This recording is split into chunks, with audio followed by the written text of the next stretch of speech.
અરવલ્લી એલસીબીએ આંતરરાજ્ય ચોરી ગેંગનો એક આરોપી ઝડપ્યો। અરવલ્લી જિલ્લાની 3 સહિત 8 ઘરફોડ અને એક વાહન ચોરીનો ભેદ ઉકેલાયો। રૂપિયા 2.18 લાખનો મુદ્દામાલ જપ્ત। મુખ્ય સૂત્રધાર સહિત 2 આરોપી ફરાર। મોડાસા, સાકરિયા અને સોમપુર સહિત અનેક વિસ્તારમાં પાન પાર્લર ચોરીઓનો ખુલાસો। બોરલ ગામ નજીક રોડ બ્લોક દરમિયાન નંબર વગરની ઇકો ગાડી સાથે આરોપી ઝડપાયો હતો। અરવલ્લી જિલ્લામાં 2026ના વર્ષમાં જે થોડી ઘણી ચોરીઓ બની હતી એ ચોરીઓ માટે થઈને સ્પેશિયલ એલસીબીમાંથી ટીમ બનાવવામાં આવી હતી। ટેકનિકલ સેલ જે ઓલરેડી કાર્યરત છે એને વધારે પડતો એક્ટિવ કરવામાં આવ્યો હતો અને બાતમીદારોના નેટવર્કથી સમગ્ર ટીમે છેલ્લા લગભગ 1.5 મહિનાની મહેનતથી કુલ 150 જેટલા સીસીટીવીના પોઈન્ટ ચેક કરેલા છે। લગભગ 25 જેટલા સરદારો ચેક કરવામાં આવ્યા છે।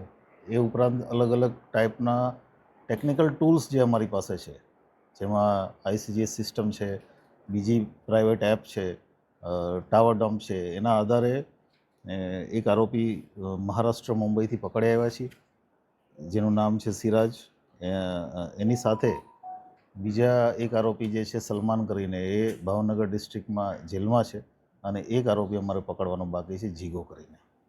આ ત્રણેય જણા ભેગા થઈ અને ટોટલ 8 ચોરીઓ ચાલુ વર્ષમાં અલગ અલગ જિલ્લાઓમાં, જેમાં 3 ચોરી અરવલ્લી જિલ્લાની અને બાકીની અમદાવાદ રૂરલ, ભાવનગર અને મહીસાગર જિલ્લાની ચોરીઓ કબૂલ કરે છે। એક વ્હીકલ, એક બાઇક અને એ સિવાય રોકડા રૂપિયા એમ કરીને 2 લાખ જેટલો મુદ્દામાલ અમે કબજે કર્યો છે। આ જે આરોપીઓ છે એમાં મેઇન આરોપી જીગો કરીને છે, જે હજી અમારે પકડવાનો બાકી છે। એની સામે ટોટલ 49 ગુના સમગ્ર ગુજરાતમાં અલગ અલગ જિલ્લાઓમાં દાખલ થયા છે। રીઢો ઘરફોડ્યો છે અને બાકીના જે બંને આરોપીઓ છે એ ગુજરાતની બહારના આરોપીઓ છે। આ સિરાજને અમે ગઈકાલે અરેસ્ટ કર્યો છે અને આજે એની રિમાન્ડની કાર્યવાહી ચાલે છે। આ લોકોની ઈમો જેટલી રસ્તા ઉપર દુકાનો હોય અને એમાં પણ ખાસ કરીને કરિયાણાની અથવા તમાકુની દુકાન, એમાંથી જે સામાન એ લઈ જઈ શકે, જે પૈસા એને મળી જાય એ લઈ અને જતું રહેવાનું। અને આ લોકો ખાલી રોડ ઉપરની દુકાન છે એને વધારે ટાર્ગેટ કરતા હતા। દુકાનના તાળા તોડી, ગલ્લામાં જે વસ્તુ હોય, અને એની પાસેથી તમાકુ પણ અમે કબજે કરી છે। એ તમામ વસ્તુઓ લઈ અને આગળની જેટલી પણ દુકાન રસ્તામાં આવે એ બધી તોડી નાખવા। સાહેબ, આવા પ્રકારની ચોરીનું જે ડિટેક્શન થયું, પણ આવી ચોરીઓ ના થાય એના માટે પોલીસ શું કરશે? એક તો ડિટેક્શન એ જ મોટું એક એને પ્રિવેન્ટ કરે છે ચોરીને, પણ તેમ છતાંય આવી ચોરી ના થાય એના માટે પોલીસની વાહન ચેકિંગની કાર્યવાહી ચાલુ છે।